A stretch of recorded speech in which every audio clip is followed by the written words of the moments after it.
This podcast was produced on the land of the Wurundjeri people of the Kulin Nation. Welcome to Australia. Aussie. This is kind of tragic. Someone who is such a connoisseur of reality television. The content is hideous. So sorry about this. Oh my God. Welcome back to The Cringe is Real, the podcast that cringes along with Australian reality TV and pop culture at large.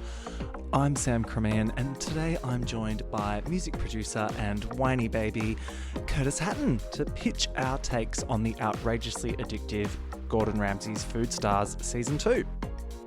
Gordon Ramsay's Food Stars is an American reality competition series that premiered on Fox in 2023, and this year it's back for its second season with reality TV superstar Lisa Vanderpump joining the judging lineup. Curtis Hatton, welcome to The Cringe is Real. Thanks. Hello. Thanks for having me. First time for you on the pod. First time on the pod. How crazy. I know. After all these years. After all these years, here we are. What's got you cringing this week? Ooh. What's got you cringing this week? Well, actually a few things.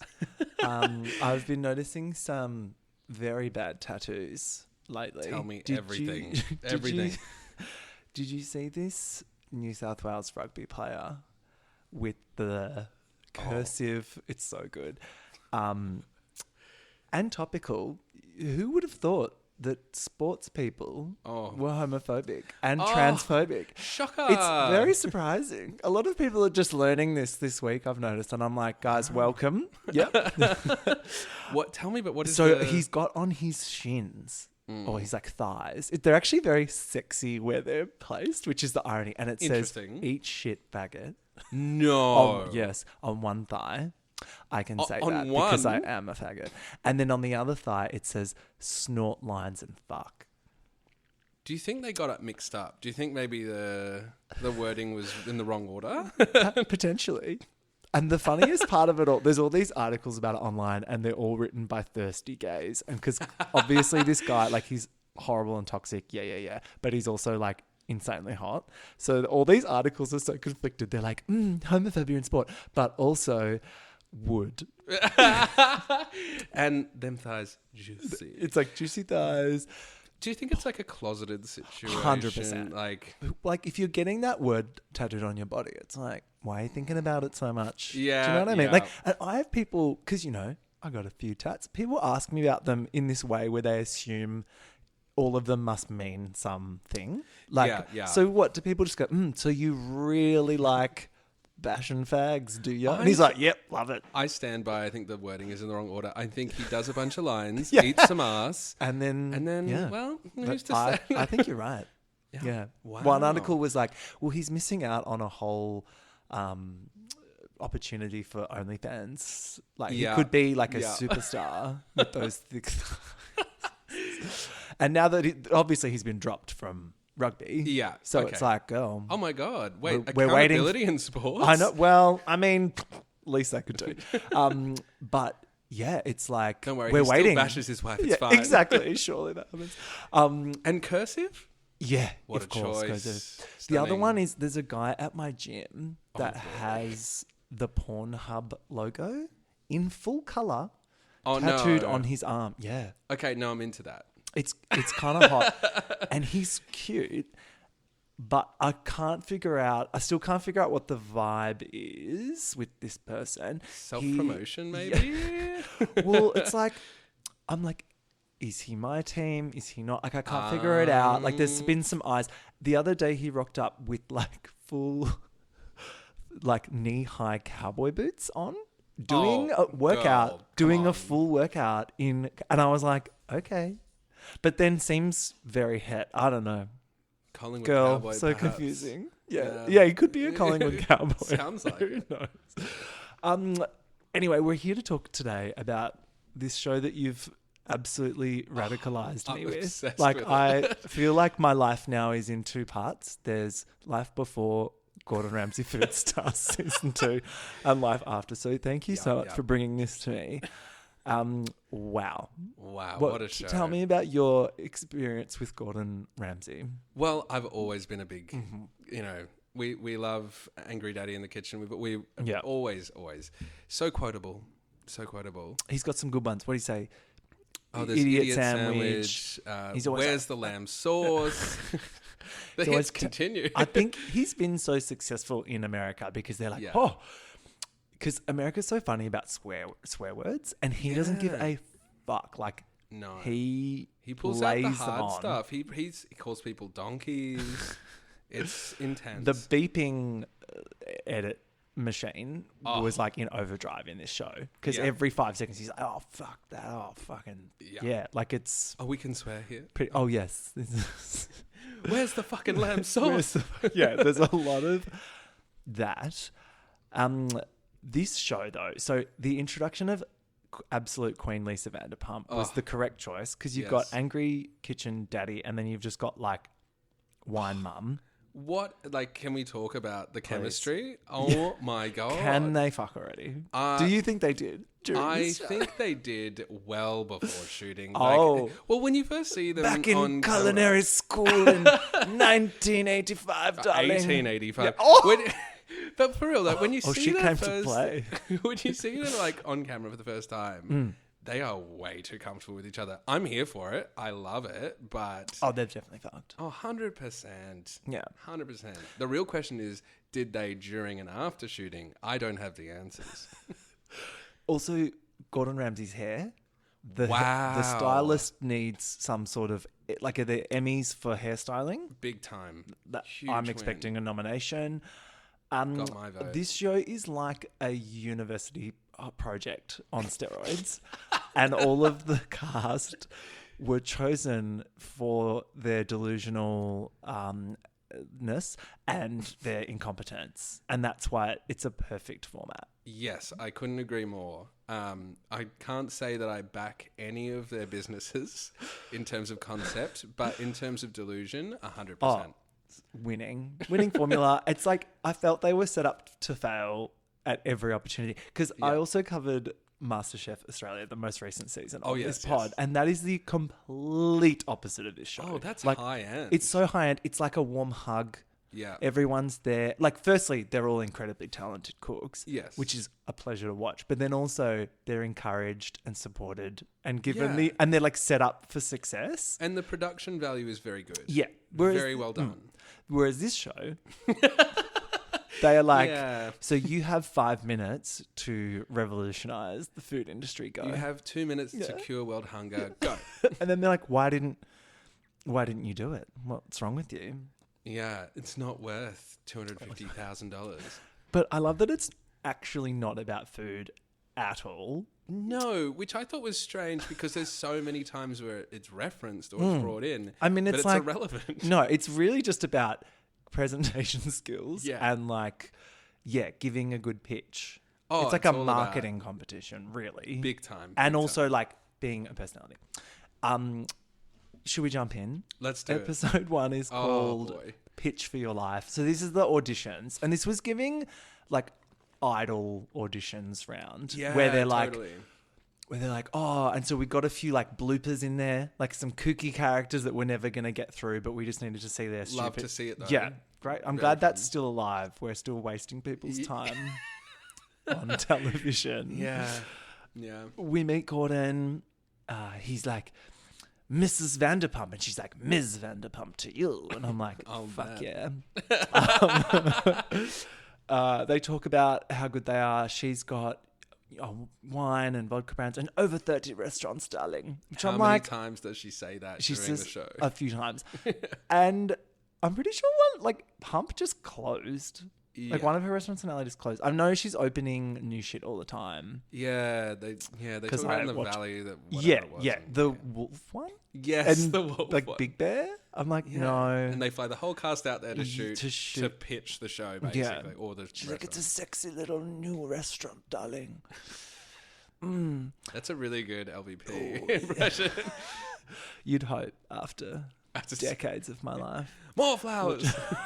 More chandeliers. So it's Gordon v. Lisa. I love these shows. There's lots of shows like this, like The Face. Did you ever watch The Face? It was like Naomi Campbell versus like other models. They did The Face Australia as well, which I have to do on this pod at I some need point. to see this show. So good. So good. It's like Naomi Campbell picks her girls and then like the other models. It's like Australian models. They pick theirs and then Naomi just like rigs the whole, because of her show. She's like rigs the whole competition so that her girls win. It's wild. Beautiful. Yeah. And she gets really into the... And I expected this from Naomi Campbell. I mean... So it's giving that, but like the stakes are... What? What are the... Yeah, no, Well, I good mean, point. $250,000, great prize. For the contestants. Yeah, but also it's like, what for Gordon and Lee? It's their reputation for Well, spotting potential. Yeah, that is really funny. Like, because that's the thing that got me weird about the show is that the amount of times that they're like, oh, I'm going to win. No, I'm going to win. Yeah. And it's like all measury and stuff. But then immediately they'll flip to being like, oh, I love the way that you guys did this. Very cute. And it's like they're best friends and enemies, but it's never really talked about. Well, also, the whole format of the show, which is genius, is that they have to just constantly throw each other under the bus. So, like, at the grilling, it's like, so who fucked up this week? And, like, they always all fucked up, but it's like, who was the worst? So it's like, this does not feel like a safe space. Oh, very much not. I have an idea of how they could make it better. If they do LVP and Ramsay again, I think it'd be really cute if they did have stakes. So, like, maybe one of them won money or one of them lost money or vice versa. They have to pay the 250K now we're talking. out of their pocket, which they would never do. They would never do. But they could at least say it. Yeah, and then it gives us something to root for. Yeah, like RuPaul pretending that she's interested in charities. And that... even though it's come from some fund. 100%. I also think it'd be really fun if they could fuck with the other team. So if... Oh, sabotage. Yeah, sabotage. Actually, that would be good. Like, you get to choose someone and, like, they have to tie their right hand behind their back for the whole challenge. We just see, like, Ramsay walk over to one of LVP's players and just be like, are you sure you wanted to use that ingredient? Like, and then just leave it with deep them. Inception of psychological warfare is what I'm calling stunning. For. Yeah, I love that. So it's not off to a good start. First we meet Jeff. Jeff is from eFish, an online fish marketplace, to which I was like, okay, so what is this show? Like, I was like, what the fuck? Well, I don't know about you, but I always order my fish online. Fresh online. Yeah, I always get it delivered online. It's the only way to receive fish. He starts by saying, look, you need me on your team. And then like a lobster claw moves. And he's like, yeah, that right there. That's why I do this. And I was like, this guy's nuts. Yeah. I mean, I understand the concept of wanting to be a middleman, like Uber or, eBay, whatever. Fish is not the one. Fish isn't the one. No. It's not a great idea. Lisa does not get it. She's like, is this a logistics company? I'm confused. He's like, I want to grow the business. It's no's from both of them. Yeah. And he's gutted. And rightly so. He's like... Gutted? Yeah. Pun intended. Mm-hmm. Beautiful. And so we're off. This is setting the tone for the whole show.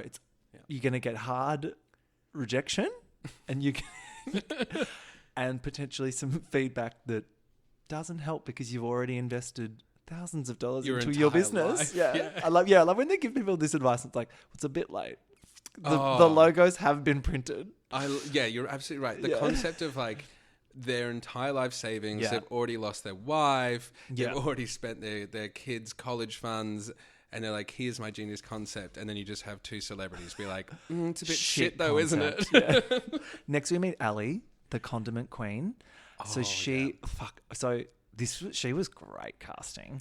I ended up really loving Ali in this way that I wasn't expecting to, which we'll talk about the bombshell she drops on us at the end. But she's been working for kitchens since she was 15.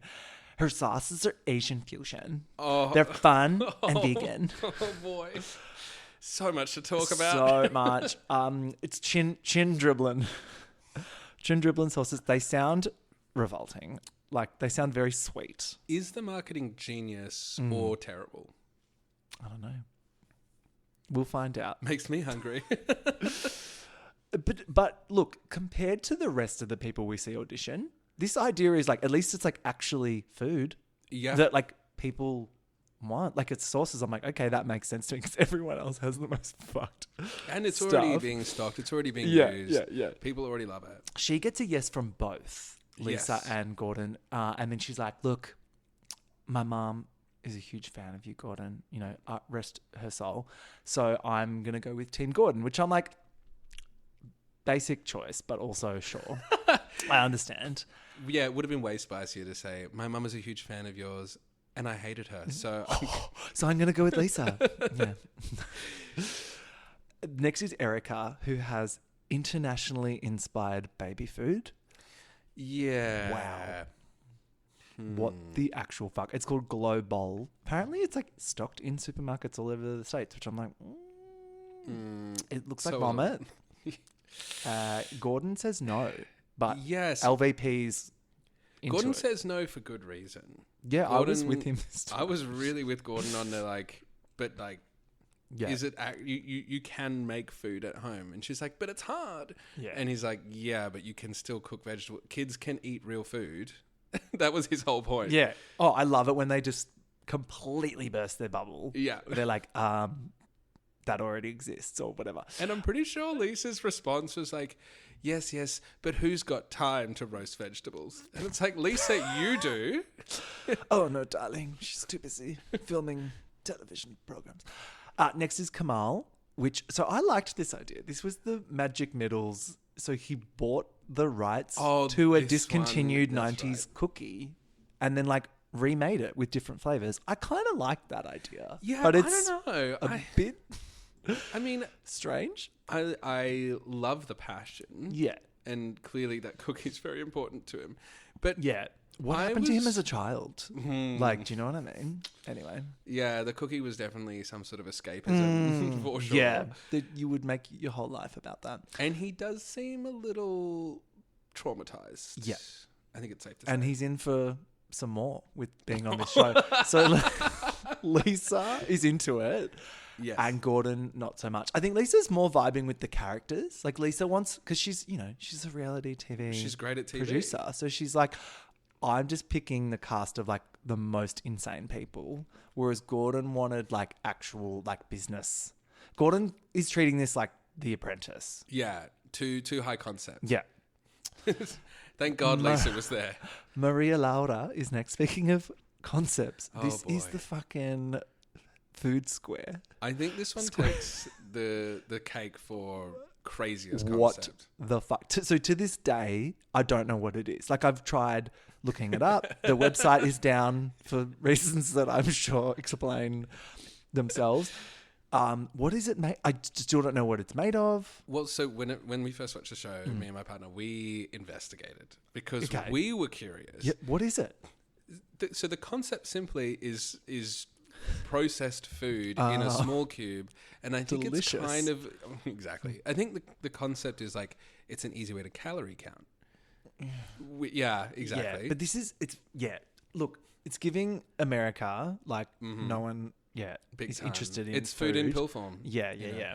But then Or they- like astronauts might be into this. I don't know. Well, the packaging looked like space food. we looked into it a bit, and it seems that there's also some like new age vibes about it too. I think it's a bit magical. I think it's some crystals or something. Well, it looks like So- a block of palm oil or something. I don't know. It looks like the reason for climate change. And the So- best part, looking into it again, it's actually not healthy at all. It's actually no, full of sugars. it and would be fats. full of shit. Yeah, but it's just a tiny square. It's Anyway, a tiny square, She's like, "Don't be square, Gordon." And which I'm I like, thought was so funny.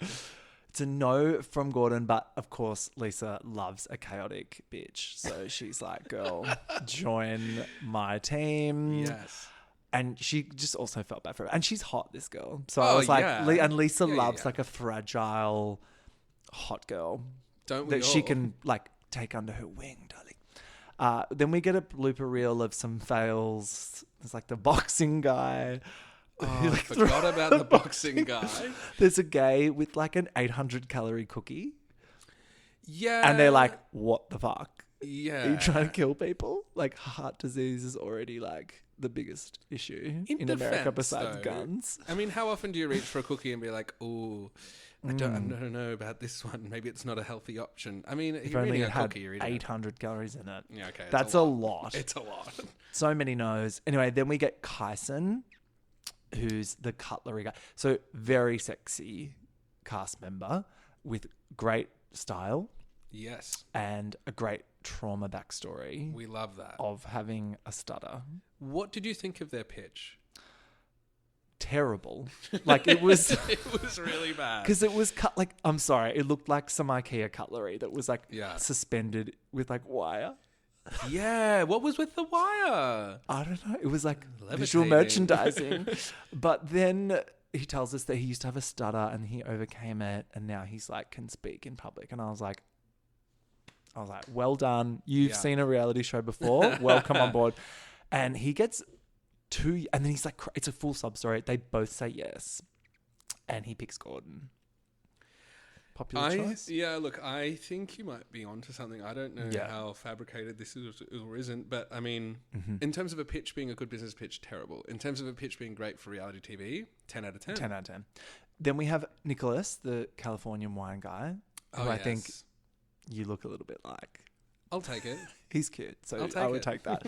I actually really like Nicholas. Like one of the very few people on the show that I'm like, you're actually probably like a sane person. And like having a wine business, like that's an actual thing. It's a real business. I was like, he seems like and he's worked in restaurants and stuff. We found out later. I'm like, good. You're actually a food industry person. Unlike all these other fucking psychos. He was the only one I found myself rooting for. Yeah.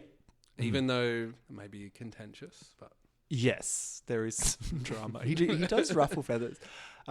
There's a kooky lady called Perry who wants to bring quantum physics to the beverage industry. This was some fucking crystal, like 5G shit. This was the one where it's like it was a coaster that was a certain shade of like turquoise. Yep. And she was like, if you put a drink on this coaster, it clarifies that like fuck off. Actually, are there no like consumer standards anymore? That product should not be allowed. Yeah, but it has the health tick, so it must be I real. was screaming. And of course Lisa's like, that's amazing. What I'm surprised about her character in particular is like the wildest pitch in terms of product. Insane. But then on the show, to a certain episode point, she seems really, really got together, very, very calm. And then all of a sudden it goes out the window. All of her clothes are lined in foil. Oh, big time. Yeah. Tyler is next. He's the charcoal grill guy. Oh, this is the southern guy. He's like, you ever found yourself missing that charcoal flame of flavor? And I believe Mr. Ramsay. And Gordon's like, yes, absolutely. Oh, yes. Every day. What the fucking, of course. You idiot. And Lisa's like, oh, and he's like, Mr. Ramsay and Mrs. Lisa. I was like, if we didn't already know you were aggressively heterosexual, not knowing who Lisa Vanderpump is has just sealed the deal. He does hand delivers grills. He does. They're like, what? But they're kind of in, like, he's chaotic and they're into it. Lisa says no, but then he begs Mr. Ramsay. He really who does. says yes. And I'm like, but strap yourselves I'm still confused about the concept. Isn't it just a grill that's like every other grill that already exists? Yeah, no idea. Pretty sure. But he hand delivers a crazy southern man. Hand delivers it. Then we get Andrew, our broski. Oh, so yes. White guy that raps that has a hot sauce brand. Yeah. Mate. No, he also has a pickup truck and a dog. Like, seriously, mate. That product already exists. Yeah. And it's called broski. But he's like... He's cute. At least, like, entertaining. Good. I think he had the best demonstration of his product, which was he made a Bloody Mary with the hot drops or whatever. And I'm like, yeah, that's actually good. Yeah, actually practical. Yeah. There's cocktail syrup girl Chuan, who has 50 different flavors of cocktail syrup. Lisa says no. Gordon says yes. Oh, sorry. Andrew, the hot drops guy, is Team Ramsay. Oh, Liz, freeze-dried candy girl. Fuck me. How much time have you got? Look. Because I can talk about Liz. Yeah, very annoying. She's just like on TikTok with some candy. I don't know what's going on. Yeah, I still don't understand her business. I don't get it. I'm pretty sure she buys candy that has already been made by other companies. Yeah, and just puts it in and mashes it up. Yeah, and makes videos on TikTok. It's giving, what was that, like Cold Stone? Yes. That was Cold so Rock. like Cold Rock. Yeah, that was like what 2010 earlier. Yeah, it's to a while early ago. noughts vibe. Like that's been done. She's like, bitches, I'm on Team Gordon. Woo! Then we meet whiny baby Jess. Okay. How much time do we really have? She's making wine cool for Gen Z because one day, you guys, I was like browsing wines and I was like, who's got time for this? I just want to sip some wine with the girls. She is the ultimate white girl. The ultimate basic beach. I'm obsessed with Jess. I want to have a wine with Jess. Look, I tell you what, you never be struggling for conversation. She'll always have something to say. I think she should market it like there's the drinking wine and the throwing wine. And all the housewives would buy it. That's actually very, very smart. That's very smart. Yeah. I mean, spoiler alert, Lisa Vanderpump is a 100% on board with Jess. What a shocker. Because it's like, she is her brand's target audience. Then we meet Rose, who is the twisted dough girl. This was the only product that I probably would actually buy. Yeah, of all of them. Pretty good. It's like high protein cookie dough. Genius. Delicious. Genius. Great for a little stony snack. And then there's the drinking water guy who has a machine that turns air into drinking water, and it's only $5,000. No kidding. Yeah. He doesn't get through, and they go with he doesn't Rose. get through, which is a shocker because it's not like water falls from the sky. So she's on Team Ramsay, and that's the auditions. We get straight into it at the boot camp begins, episode 2. They all arrive in London. So also I'm like, what? This show's in London? But it's all American cast. Yeah. Okay. But I kind of love this because it plays out in some interesting ways, like when they have to like interact with the general public. And Absolutely, they're being really aggressively American, and there'll be like British people being like, they do not get They're not the culture. into it. No. They arrive at the Battersea Power Station, the modern marketplace, and the first challenge is a food truck. So they have to... Great challenge. Great thing to start them off with. So it's team against team, lunch rush at the market. They have to set up a food truck, and it's all profit based. So the largest profit margin wins. Great challenge. Loved this challenge. Multiple parts. Yeah. Because, you can't have too small margins. You won't make enough money. You also have to be able to create whatever it is that you're selling. Yep. It's a great It's idea. a good one. The pressure's on for young Roman, who's a 21-year-old with a pretzel truck. Yes. Who's quite cute. So they're all like, I like him. He's nice. cute. So they're all like, well, you do this, so what are we doing? Team Vanderpump are thinking Italian sandwiches, which I was like, smart. Yeah. You can charge a lot for a sandwich these days. And you can make them easy. Yeah. And like Basic Bees like them. Do you know what I mean? Like everyone's into it. And Team Ramsay do like a Mexican thing. Which is clever. Yeah. I like the idea as well. Well, there's not a huge amount of good Mexican food in London. So everything's working perfectly up until this point, and then everything goes to shit. It's so funny. Oh, it's so good. Ramsay's team do like a steak taco, which I was like, stupid. I Too wouldn't have done expensive. that. Like the product's Way too too expensive. You could have just done like a chicken or something. Chicken would have been something smart. cheap. Even a veggie would have been a great idea. And they do quesadillas. But fuck, on the day, like, there's chaotic winds. Things are flying everywhere. Our marquee goes like flying. Dockets are just Dockets like Lisa airborne. Vanderpump rocks up and she's like picking up dockets from the floor. It's so wild. They argue over the price of things, and Lisa Vanderpump's team want to do like £11 for a sandwich, which I'm like, fuck. That's a lot. People of money. would fucking pay that, I reckon. But they still. would, but it's still a shitload for a sandwich from a truck. They call their team Midday Amore, which Gordon is like, that sucks. He also thinks £10 is too much for a sandwich. Then this is when we get Tyler, the southern guy, so Gordon keeps calling Tyler a grafter. He's like, he's a grafter. I love it. He's a real grafter. I'm like, is that what is slang? a grafter? Is it like a grifter? Is that what he's trying to say? I don't know. I'm picturing some sort of skin work. Yeah. That's what yeah, I'm... grafter.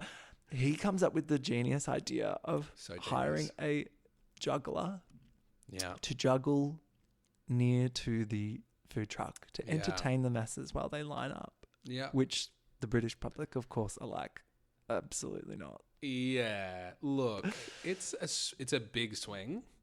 I don't know about you, but if I did see a juggler, I'd be like, oh, I want to eat I'd be like, this place must be good. They must know food because they know juggling. I don't know. What was the thought process? Jess tries to steal people from Genius. The other line, which To some Gordon success. is mad about. Yeah, and it works. She's like, come over here, blah, blah, blah. Jess has got crazy eyes, doesn't she? She's like on all the time. Yeah, she's got a real intense stare. She gets called out for it later on, which I'm all also about. it.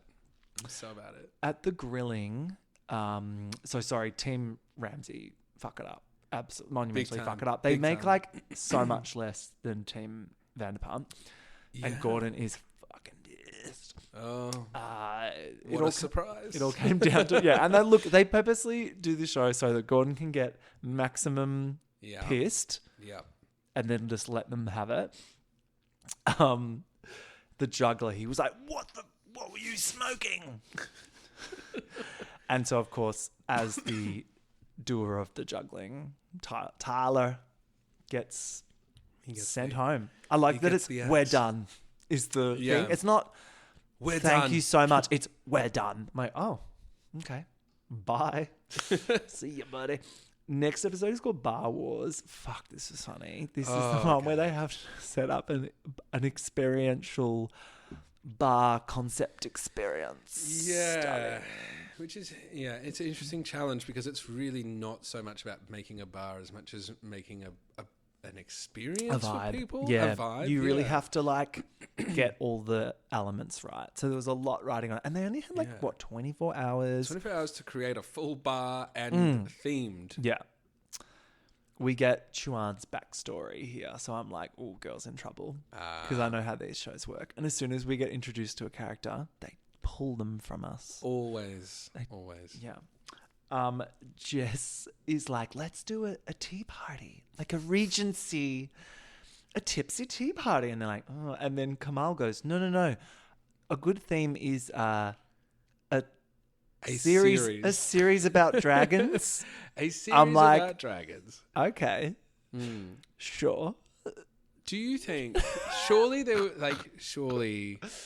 in the room. He said Game of Thrones or House of the Dragon, and they were like, "Come on, we're gonna have to reshoot that scene." You say this? But can you say TV series about dragons? Yeah, popular TV show featuring dragon characters. It feels super organic when he says it. Yeah, and they're all like, "Absolutely not." They shut it down immediately. Yep. Oh, poor Kamal, because I actually think that would have been a better idea. Well, seeing how it all went out, I actually think it might have been better. I just would have loved to have seen what they would have done. But at the time when he says it, I was with everyone else being like, oh no. He meant like medieval, like flagons of ale and stuff. Well, but it's still a bit... Yeah, that's a bit shit. Yeah. Right, where is it? The other team come up with an Oasis theme. Desert hideout, which is borderline insensitive at times. A little bit. When the belly dancers came out later, I was like, "Oh, there it is." We were waiting they for did it. That. They did that. So Lisa and Gordon rock up at the bars, and I love this. They do like mystery shoppers. So there's 3 quote unquote bar experts that just like pop in, and check out the place. Incognito. It's actually my favorite way that they worked out who to win. Like it was the best way to do it. I think because actually I take it all back. I don't stand by anything I just said. Because it's a different criteria each challenge, which I like. Yeah, because it keeps you on your toes. I actually really like the creativity of all of the challenges on this show. Yeah, good concepts. Yeah, they're good things. But yeah, having some judges like rock up in disguise, that was very cheeky and fun. Very clever. Love it. They have to make a mocktail. And they don't have to make a mocktail. Oh, don't they? Oh, no, they just... that's right. They just serve 2 drinks. That's right. But one team doesn't do one, do they? No, and they get red for it, even though their drinks were the favourites. Well, because the mocktail from Lisa Vanderpump's team was like pomegranate juice and rose water, which sounds syrup. disgusting. Yeah. No. The Poor Palace. But the Poor Palace. P-O-U-R. is Genius what name. The Poor Palace was a hot mess. I'm sorry. Like, if I rocked up at that place, fuck me, I would just turn around and walk straight back out. My God. It was terrifying. Well, you're supposed to get introduced, right? So as you walk in, there's someone with a top hat saying, "Now announcing." The top hats were fucked. And then Jess just constantly being like, hey everyone, are we all having a good time here at the Poor Palace? Oh my God. Let's do a toast. And then the toast was like terrible. Was it 1, 2, 1 for me? I don't know. It was so bad. Yeah. It was very, Kamal goes MIA. And they're all like, where the fuck is Kamal? Which is like really a big deal because Kamal was like, I'm going to be the band at the door. And then just isn't. He just was like, fuck this. He got bored. I would have gotten bored too and just hung out the back. Well, it wasn't a series about dragons. So. He was like, fuck this. I didn't come up with this concept. There's not a dragon in sight. I'm out. The judges head to the desert hideout. And when the belly dancers arrive, Gordon's like, oh, this isn't a strip club. Yeah. And like they try and edit like, you know, disapproving looks in from the British public. Doesn't really read. And I'm like, fuck off. But then they cut to it later, not in that moment, and everyone's loving it. Yeah, exactly. They were just trying to like find reasons to like absolutely ream these people. Of course, Team Vanderpump gets grilled. Yeah. Look, it was. They were on that path from the very start with the. Yeah. It wasn't going to work well for them. The mystery shoppers, though, did love the coffee and honey old-fashioned, which does sound yum. They did. Wait, at the Poor Palace, but everything else was a hot mess. Oh. So they... what was with the dancers, by the way? Oh, that's right. They were like, I don't know, in period costume. Period costume, period dancing, which was really just... It would look like hopscotch. It was bad. But like I was saying to you before, I was so impressed though that they like found all of this stuff with 24 hours notice. Like, how is there just like people ready to go? I don't know. I'm like kind of calling bullshit on it. I think there was a guy waiting by the phone. Yeah. And the call came. It was like, oh, we're looking for period dancing. And it was like, yeah, finally my moment. Exactly. It was like that. Like the juggler as well. Like, how were these people ready to go with no notice? I don't know. There's a lot of people in London. Who knows? They all throw Kamal under the bus at the grill sesh. And then Gordon's like, that cocktail tastes like mouthwash from 1985. You're barely born. Why are you behind a bar? That's right. They were all like reading Roman for being 21 and like having no idea how to be behind a bar. What else was he going to do? It's a team challenge. Yeah. Although, wait, no, he did ask to do it, I think. He was like, I'll do that. They're like, okay. But it's Kamal that is the victim of disappearing. Yes. So we say, we're done to Kamal. Episode 4 is called Recipe Showdown. This one was so weird. So this is where they had to do like a live stream cooking demo with Delish. But then they like themed it 4th of July theme. Yeah, shot in Britain still. Yeah. But then they had to do like a 4th of July party thing, which Perry was like, this is my thing. I've been running 4th of July parties. So everyone's Southern now, sorry. And we also then get Perry's like backstory package. So I'm like, she's probably going soon. Yeah, we also get to see how unhinged Perry is. Insane. There's some crazy eye there. Yeah, there's definitely crazy eye. The judges are going to be 2 people from Delish. LVP's team do shrimp skewers, but they have to 4th of July it up so it's like star-shaped pineapple bits, which like they actually look yum. Yeah, but it's pretty simple. I'd eat it. Yeah. And the other team are like, it's 4th of July, we're doing a burger. Which is a good idea. Good idea because it's thing, but also like risk of being too basic. Yes. But it's like a loaded fucking burger. Yeah, well, they do, what is it, a bacon burger? Yeah, with like a Crazy juicy, concept. Lucy. Yeah, they're like, whoa, we're introducing new characters. But controversially, they leave out the bun and the bacon from the ingredients list. Yeah, which they cover up really well by when they open their presentation being like, you may notice there's no bun. Well, I guess it's optional or something like that. And they're like, and bacon, because, some people are Jewish. I'm like, what? Like, it was so wild. They really smooth over it poorly. I mean... But they fucking get away with it, and they win, do. which I was like kind of furious about. I was surprised. Because I was like, really what is this fucking hocus pocus competition? Yeah. And I was also surprised because when they were doing the skewers... Everyone was really struggling to follow it online, like when they did the online video. That's thing. right. Oh my God, with the comments popping up. The comments that were absolutely real comments from people. Lost. Like, these instructions are really hard to follow. Yeah. Jane 12345. Yes. Wow, pineapple is genius. Pineapple is hard to cut, someone said. And I was Fake like, name, okay. 1, 2, 3, 4. Yeah, perfect.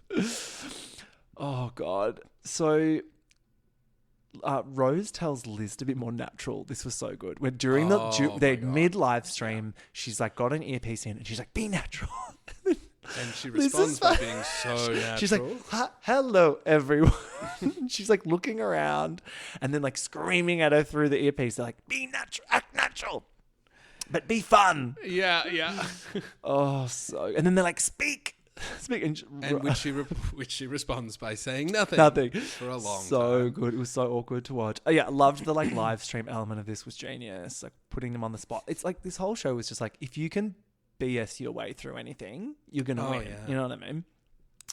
Which is true for most reality TV shows. Exactly. Nicholas does an okay job of hosting on Team Vanderpump.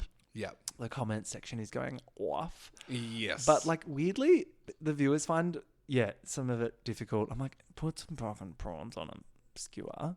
And they like run out of time. I'm like, what the hell? How is this possible? Did that happen? Well, they cut to, I remember it was like, I thought that before they started shooting it. And then when they started the presentation, it was like apparently 8 minutes of it or something was him just talking, being like, hi, I'm so-and-so. He does like to talk. He does, but 8 minutes, I mean, it's a long time. Yeah. Of course, LVP's team go back to the grill, even though we were furious about it because I'm like, sorry, they left the bun off.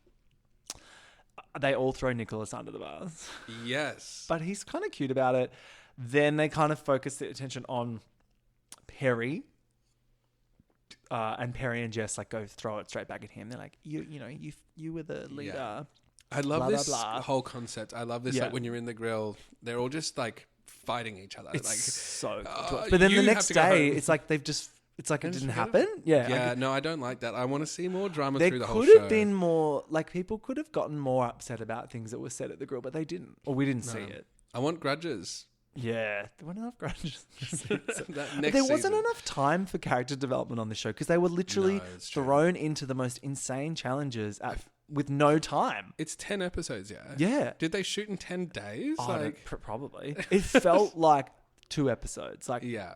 This show is like so delicious. I gobbled it up in like a day. I think I watched it in 2. Yeah. So good. It's between Nick and Perry, but ultimately Perry was the assigned leader. He was, but here's where it gets interesting for me anyway. I like Nick. I think Nick did it really well, but also could be said Nick might have been a bit calculated. Well, he's fine. Perry gets the chop, so we say bye to Mum. Not mad about it. Which I was like, yes, we saw this coming because you introduced us to her this episode. The next one's called Partners in Wine. God, I love these episode this titles. This is where the first drama ensues. This is great. This is one of the best episodes, I would say. I agree. Because they have to shoot a commercial. Yeah. For a wine. They get a Gordon or a Lisa wine. So whiny baby Jess is already like frothing for this one. Oh, she's so happy. Nicholas also has a wine business, so Team Vanderpump is already stacked with wine people. I was going to say winos, but we with don't whiny use that babies. word. With whiny babies. Thank you. Lisa Vanderpump rocks up and she's talking about her brand and she drops in a little "life isn't all diamonds and rosé, but it could be." I'm like, fuck. Yes, Lisa. Giving the gays what we want. Oh my God. So Jess comes up with this idea about having a little square on the label for where you do a little kiss. Yeah. And leave like an imprint of your lips on the bottle. And it's so funny watching her try and explain it over the phone to the other half of the team. Yeah, and they like, because she's like, "You just kiss the bottle. You kiss the bottle." And they're like, "You kiss what?" They're like, "You kiss what? Why are we? What are we? What?" She's like, "You just kiss it." No. I'm like, she just needed to say like, "You put lipstick on the bottle." Do you know what I mean? Yeah. Oh God. But look, I don't want to say alcoholism has anything to do with this, but she's clearly got a very intense relationship with alcohol. Like she brings it up every second. Oh yeah, you're right. There's every challenge. There's not like fully established alcoholism, but there's wine being consumed every afternoon. Baby, and it's like, do you think mum needs a wine? Like, was it breastfed or was it like bottle fed? You know what I'm saying? Like, oh yeah, whiny baby. Team Ramsay's ad is so lame. It's like a Valentine's Day thing. It's like girl meets guy on a date, but then the date is actually with some fucking wine. Oh God. Yeah. The Team Vanderpump one is like New Year's Eve. Oh no, sorry, it's the opposite. Team Ramsay's one is the fucking New Year's Eve thing, and they call it rebrand. Yes. And their whole thinking is they're like, oh, you know, at New Year's Eve, you like start off and fresh and you like, it's a new you and you rebrand. Gordon is like, "I did not ask you to rebrand my wine." Yes. He fucking hates it. But he nails it though. Like rebrand, as he says, is like, well, we didn't get it right the first time. Exactly. It's like we fucked up. Also, marketing a product that can be used for one night of the entire year is so dumb. Such a bad decision. Who's stocking up on, you know what I mean? Like, we're not going to smash a case of we might. New Year's Eve wine. Well, yeah. We might. But like, it could be New Year's Eve every night. Like, they should have said something like that. Do you know what I mean? That actually is way better. You should be on the show. I should have been on the show. Where's your shitty product that you're going to... Where's your food cubes? We're drinking it right now. It's revolution. And it's delicious.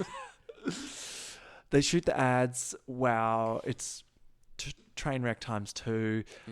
Liz is again in full panic mode. Like, we need was there like a mental health professional on set for Liz? Like, I was actually worried about Liz. Yeah. We needed eyes on Liz because she was struggling to function yet again. But I was also enjoying it. Great TV. Lisa rocks up. Don't you love the timing of when Gordon and Lisa rock up? It's perfect. Yeah. Just when chaos is ensuing, they walk through the doors and they're like, "What's up? Hello, I'm here, darlings." Like, what's going on? Yeah. I just wish she had, because normally on her shows, she's got a tiny dog in one hand. Yeah, and which only happened, I think, once. She did have a doggy? Yeah, but we could have had more.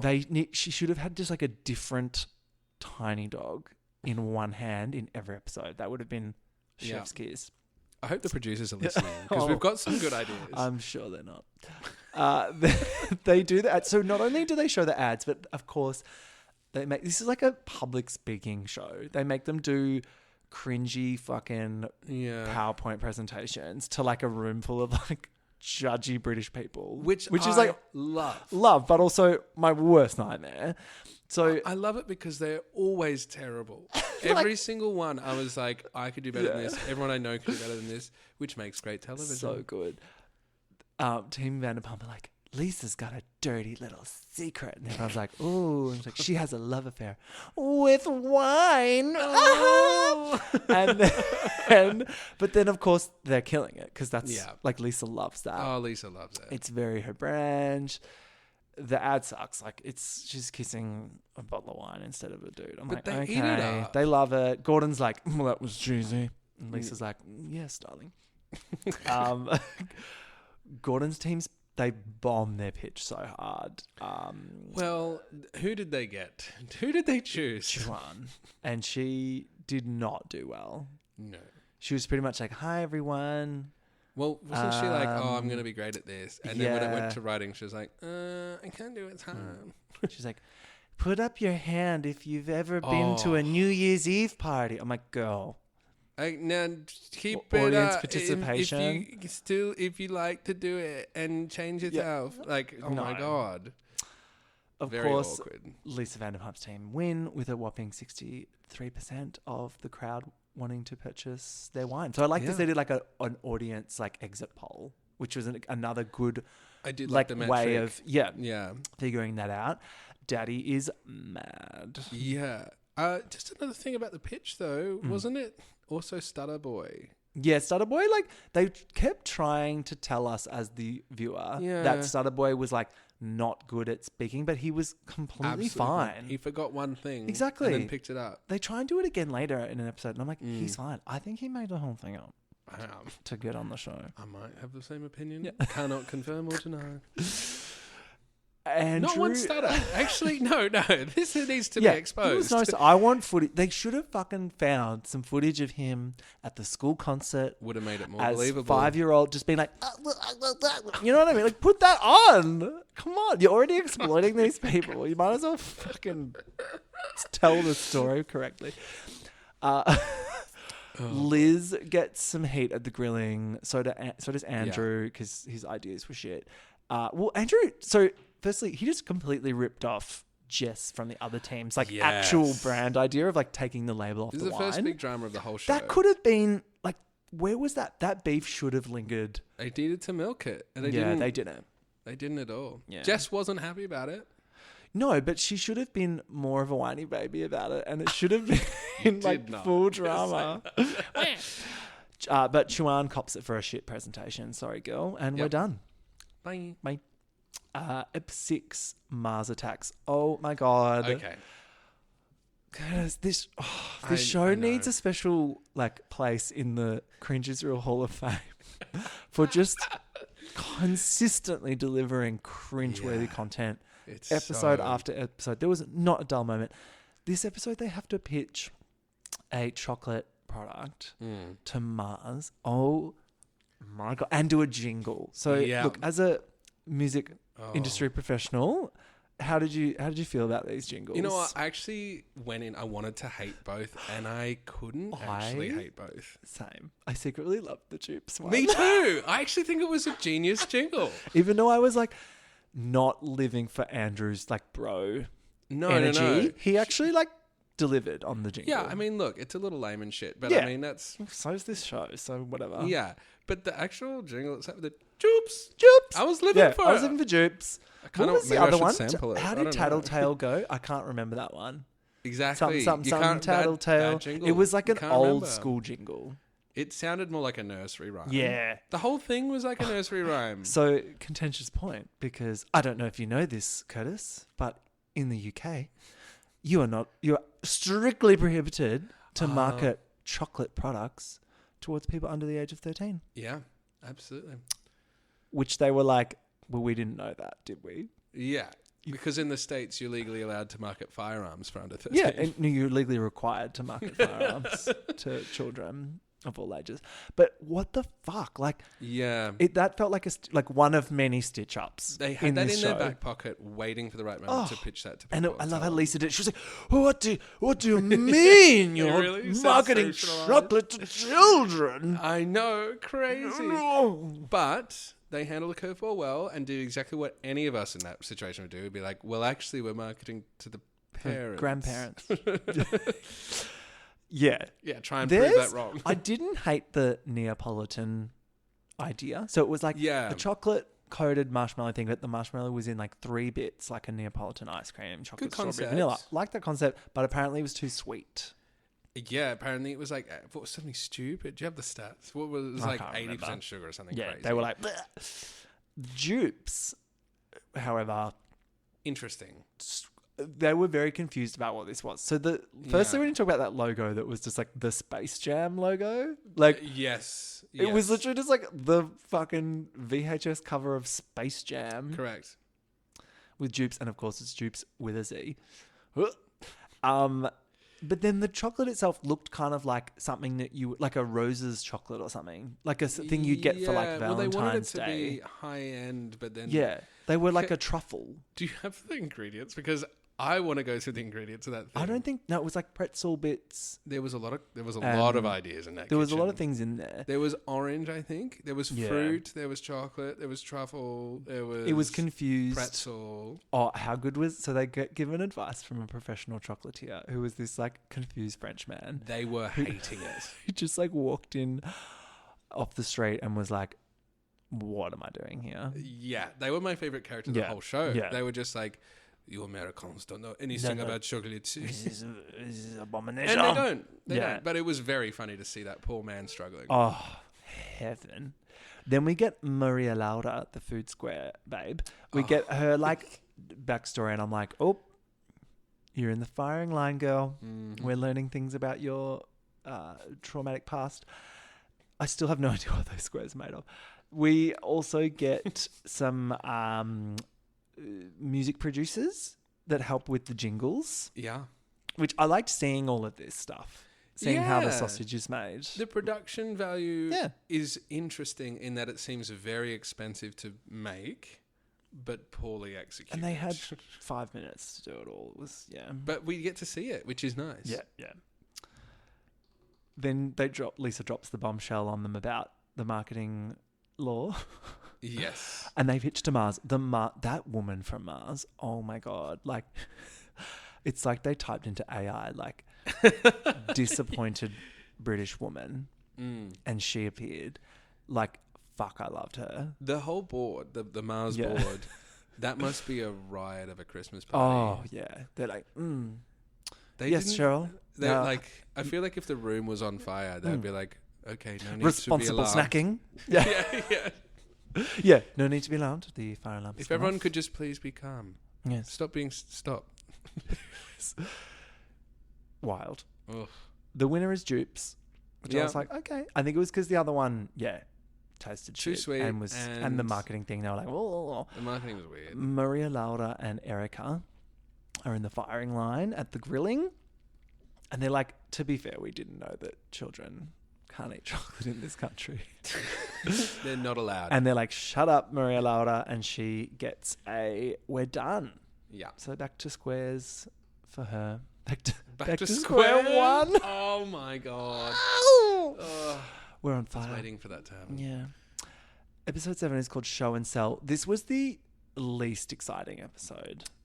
I think I might have Sorry, we can fully skip through this one. They had to go to like a food expo convention, and they had to present like about some utensils. There was like a grater. They got assigned them. There was like a thing. Notable moments though. There was like a $2,000 blender. Yes. And I think it was Nicholas forgot to put the lid on it. That was very funny. And it's like spraying stuff everywhere. And he's like, oh, whoops. Obviously, you want to remember the lid. Great. And they were all like, ooh. They were actually now coming to me now. And there was also the butter knife. Oh, okay. This was Kyson with the butter knife. Yeah. He was like, this is a 3-in-1 stainless steel butter knife. Wow. Revolutionary. What? But it had little like indentations so it made spreading buttery or I guess hard butter. But he didn't spread it. He just like sliced it. He like completely avoided what it was Again, for. not a stutter in sight. Nope. Stuttergate. And he put the butter, just like a hunk of butter on top of some bread and just ate it. And that was the whole demonstration. And Lisa was like, what the fuck? Yeah. I mean, he was looking great though. He was wearing like a tight turtleneck. And his the guns looks are always on point. Yeah. Looks have always been not a problem. Also, we didn't talk about him being oiled up for... What? Wasn't it? I missed that. Him in the alcohol episode, the bar... Didn't That's they? Right. Oh, no, sorry. No, that was... who was that? That was someone else. No, it might have been him. Did they oil him up?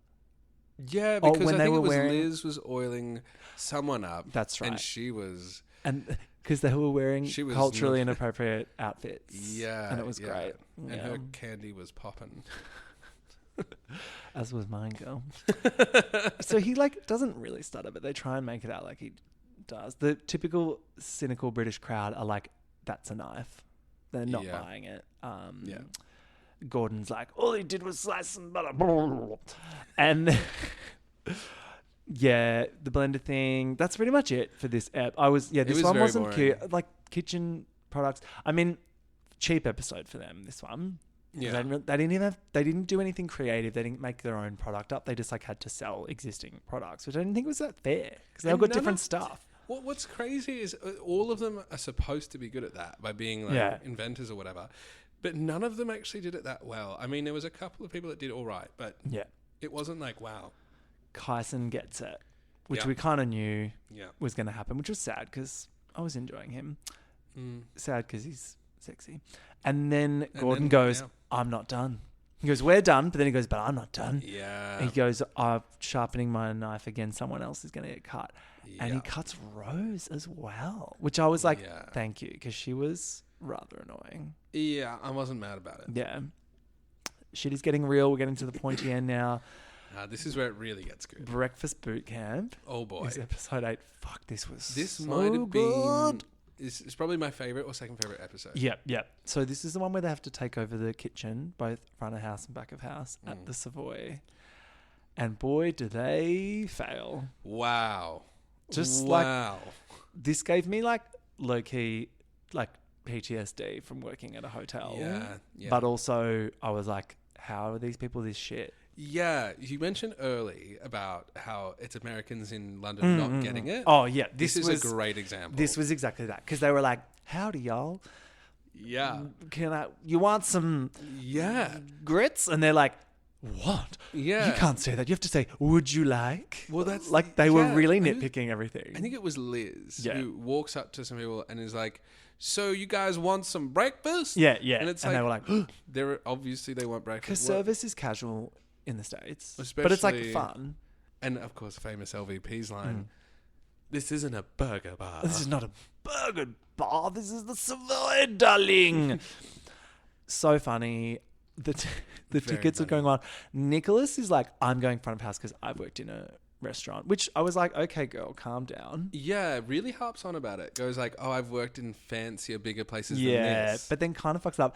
Big time. But then Liz polishes silver with a dirty rag she picks up off the floor. Yeah, and gross. Then a mushroom touches some black pudding, and we all the things they were freaking out over. I was like, oh my God, like, calm down. I was actually going crazy watching it. Oh, really? Yeah, I was really like, was. The producers have clearly just been like, every tiny thing they do, just like, tell them it's disgusting. I worked in hospo, bitch. Like, that shit happens and it's totally fine. Oh, it happens. Even in 5-star. It definitely happens, but we don't see it. There's normally not cameras. But now we see it.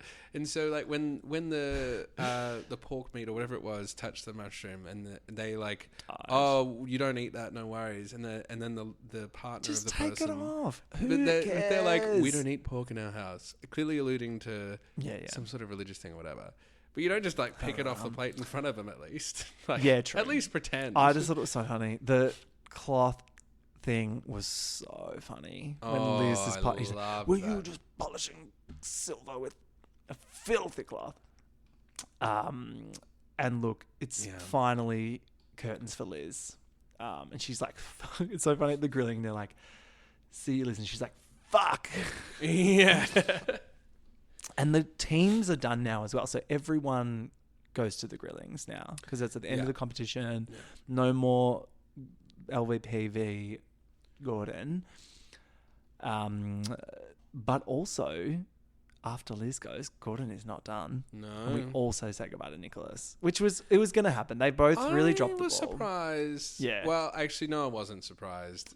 Nicholas was really gunning for a big position and then fucked it real bad. So our semi-finalists are Roman, Andrew, Ali, Jess, and Erica. Did you think this was the rightful final? Like, I didn't see that coming at all. I was shocked that Erica was still there because she didn't get much airtime throughout the season. Like Ali, Jess, Andrew, and Roman are all like key we were characters. Talking the other day, and you were saying this, that those that fly under the radar do really well in this show. Yeah, and they do. And then as soon as we get a package about their traumatic backstory, it's curtains. Yeah. Gordon's like, the semi-final starts right now. This is the best episode, hands easily down. This was I had to keep pausing because I was laughing so much throughout this episode. Me too. The challenge is they have to pitch a brand new concept, the product, branding, and a social media campaign. Great challenge. Really, if there was a whole show of just this challenge, like I would fucking they could just get different people in each week to do this challenge. So good. So fun. And once again, they have a huge time. How long do they have, Sam? 1 year? 2 weeks? 48 hours is what they get. They have to choose from one of the top 4 US food and drink categories, which are non-alcoholic drinks, spirits, breakfast foods, and pet food. Don't know where they got this research from, but I was like, the non-alc thing checks out because that's growing. It's really big, really fast. Yeah. Breakfast foods, I was like, okay. Pet food's spirits, interesting. It makes sense. So they go to a Whole Foods. This was so funny, and they talk to random people. Jess gets this gay. Oh my god! In the Whole Foods, and she's like, "So, hey, hey, girl." She's like, "The gays love me. Yeah, I'm a fun white girl." And she's asking about wine and alcohol, and like, do you ever just want to get a cocktail and zip it up in a super duper looking strip and throw it in your handbag? And this queen's like, no, but sure. Yeah. Oh, wow. And she really runs with it. She's like, great. She's like, we're going to do it. We're going to revolutionize the world. Ali asks some dog owners if dog beer or dog wine would be a good idea. For big celebrations, like when your dog gets neutered. Yeah. And they were like, interesting celebration. Her whole everything that she says in this episode is wild. I was like, girl, you clearly don't have a pet. Or if you do, I'm worried for that pet. Because you don't know how to look after it. But the question she was asking people that own pets, I was like, what the fuck? Well, yeah. But clever. I think it was clever to pick that category. There's so much she could have done. However, Lisa and Gordon had to try the product later. So I was like, bitch, they're drinking bone broth shots. And I'm like, maybe that wasn't the best thing to pick.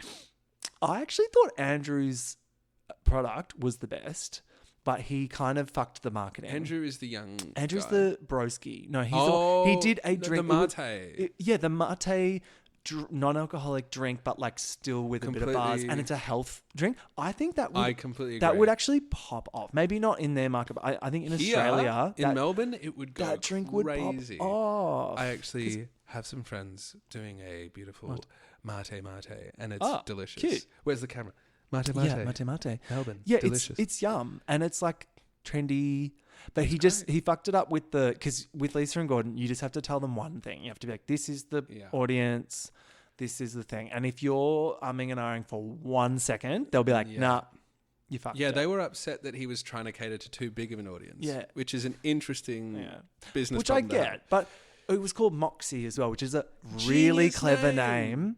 I actually liked most things about it. The brand, not so much, but fucking Erica. Oh yeah. This was dumb. She was like, I'm going to come up with this whole new thing. It's non-alcoholic cocktails. I'm like, girl, it's not new. They exist. But you could only buy them in 3. It's not a mocktail. It's a non-alcoholic cocktail. So it's new. It's completely new. What? And you can't buy one, which the judges were like, no, with that. You have to let people just buy one, especially if it's a new brand. You can't force someone to buy 3 drinks. And it wasn't like they were paired for a particular reason. Oh, she tried. She was like, oh, it's a girls' night in or some shit. I was like, whatever. Here and you end there, whatever.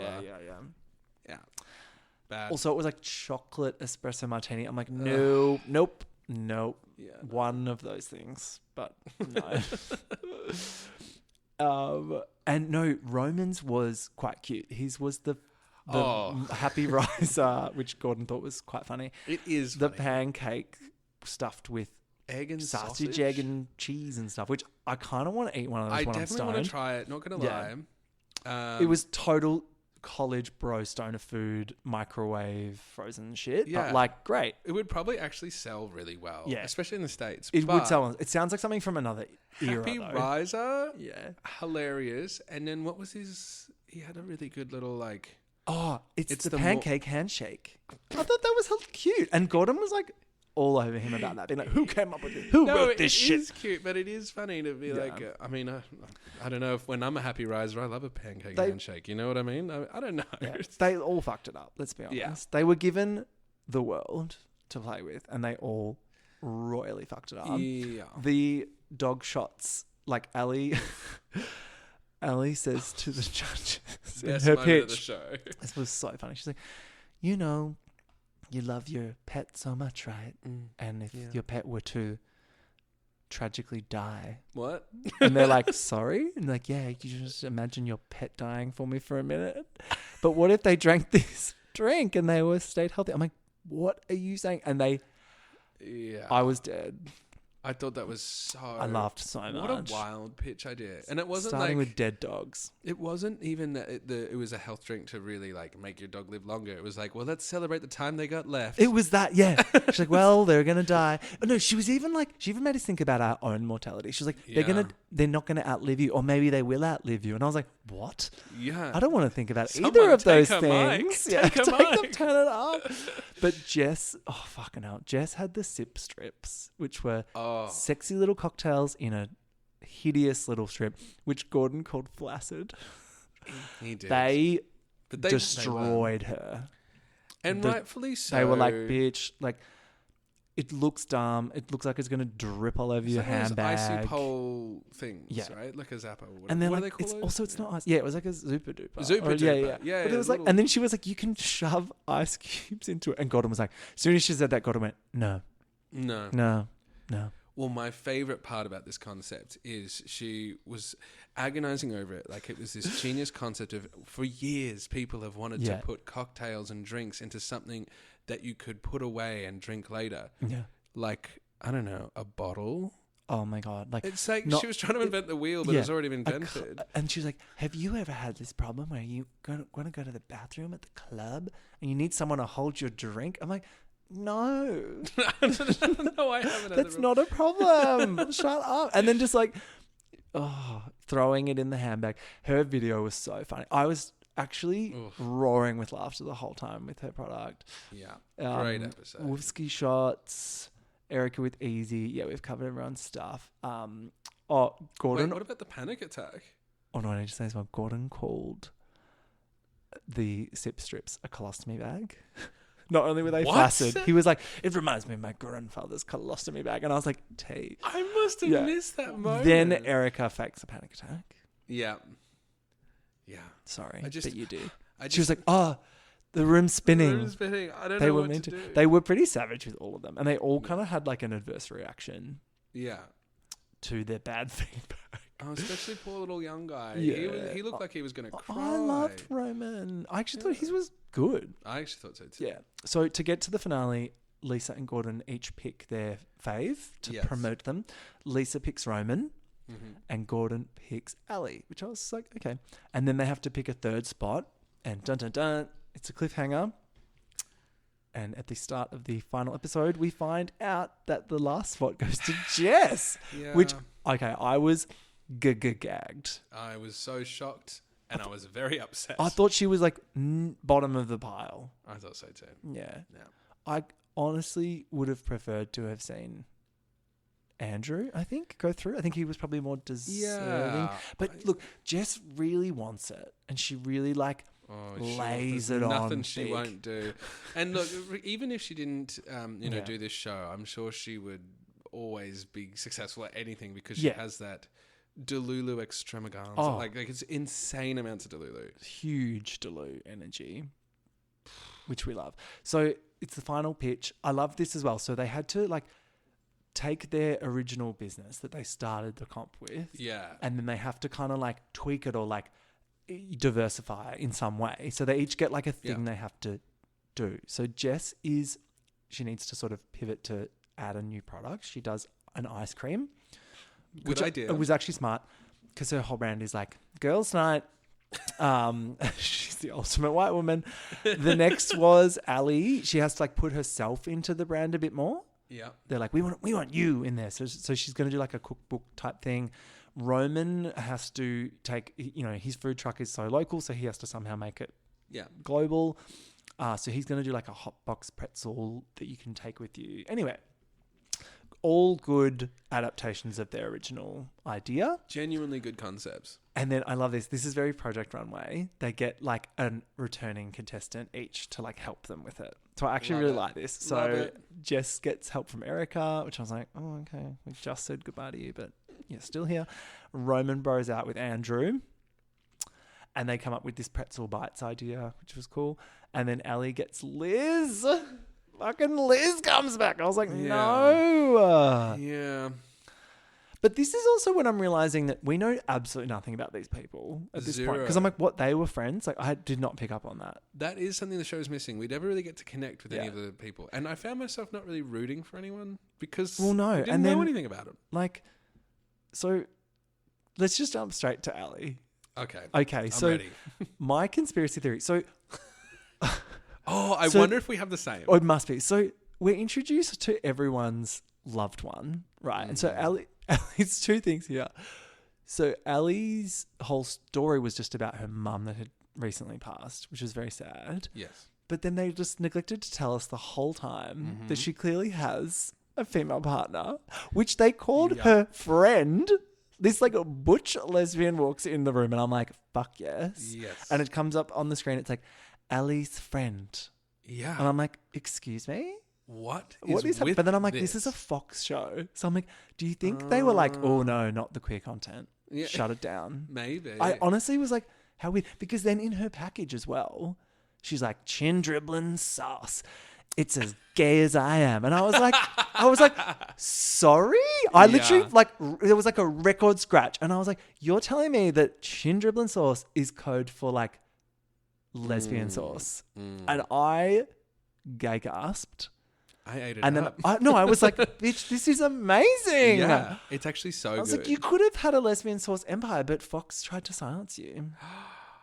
That's my 2 cents. Wow. What was your conspiracy theory? Oh, I actually thought that there was a little bit of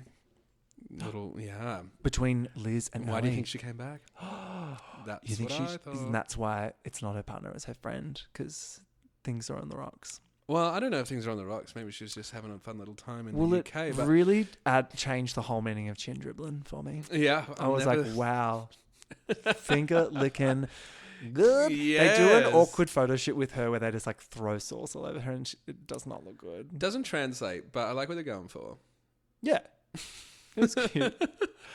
Jess does rosé sorbet, which I'm like, I hate to admit it, that is a fucking genius product. It's like frosé, but like ice cream. Like, did they call it frosé? No, it was called they should Meltdown, which is also what it's pretty good. People seem to have on this show. I was like, this. It was a really good product. I love their advice for her. They're like, you are a bit of a robot. We want to see like your personality. Yeah. Stop being so fake and forced. And she's like, I'm just trying to be perfect all the time. Oh, I love it in reality TV when this happens. Yeah. It's like, we're not getting the real you. And then they just fake cry immediately. Yeah. And Roman's mum is there, which is very cute. It is very cute. Jess's mum rocks up too. I'm like, wow, way to really rub it in that I know. Ellie can't have her mum here. I know. Good work, guys. What like is they crazy really with that? doubled down on the homophobia, didn't they? Yeah. And then also she's married, and you know. Yeah. They do they're like her good friend that they play soccer together on the weekends. They do their final pictures in this huge space. And this is so the show pivots now from trying as hard as possible to make them look terrible and fail to like they actually wanted them to do well, and they all do really well. In the final pictures, it's cute. Roman seemed a little bit nervous. He like does a Steve Jobsy kind of thing. Well, firstly, he's wearing like a tracksuit, which I was like, no. He like throws some of the pretzels in the crowd. You get a pretzel, and you get and a he's pretzel. Like, it was a bit orcs. It was very awkward. Jess was wearing these big puffy sleeves and she... Oh my God. I think what did it for her, why she, ultimately takes the crown... Yeah, well... was that she took the direction from Lisa and Gordon. And let's be honest, the show was all about them. Yeah, They told her to stop being stiff and so she did. And she opened up about like her stepdad dying during COVID and like that's where her business came from. And I was like, oh, okay, like that's a cute story. You're still really crazy eyes. Oh, big time. But it was, you're right. It was like, here, do this thing. And she's like, okay. And then the producer's being like, oh, good, here's a treat. And they'll also like give it to the pretty straight girl. But yeah, well, yeah. But I have a question for you. Yeah. Who do you think should have won? Honestly, I thought Roman. Yeah, me too. Like, I think his idea was like probably the best. And it's I think already he going spoke really well. well. I don't know. Like, and he's like, look, I actually think beyond that his all years. three of them were good. Yeah. I had no idea when they were going to read it. I had no idea who was going to win. yeah, no, me neither. So but I'm with you. I think Roman. Yeah, Roman was cute, but yeah, I also like Ellie's stuff seems good. She's a bit awkward, but like, yeah, again, she took the advice and became a little bit like a bit more confident. But also, I'm like, when you've got like a show trying to like silence your queerness, maybe it's really hard to be who you want to be. Oof. Lisa Vanderpump. Hot take. And that's the end. What a crazy I will show. say, I am mad. I think Roman should have won, sure, but I definitely, I'm mad. I don't like Jess. She really annoys me. She was really annoying. But look, it was a win for Lisa Vanderpump. Yeah. Just another one in the bag for LVP. Yeah, she hops back on a plane with a tiny dog to Beverly Hills, darling. How does she shoot every show that she I does? have no idea. She's in 5 places at once at this point. Unbelievable. Curtis, thank you so much for joining me today to unpack and relive the gorgeous show that was Gordon Ramsay's Food Star Season 2. Thank you so much for having me. A lot of fun. Bye-bye. Bye-bye. Thank you for listening to The Cringe is Real with me, Sam Creman. If you would like to support the show, rate, review, share, and tell your friends about it. You can also find me on Instagram and Twitter. Links are in the show notes.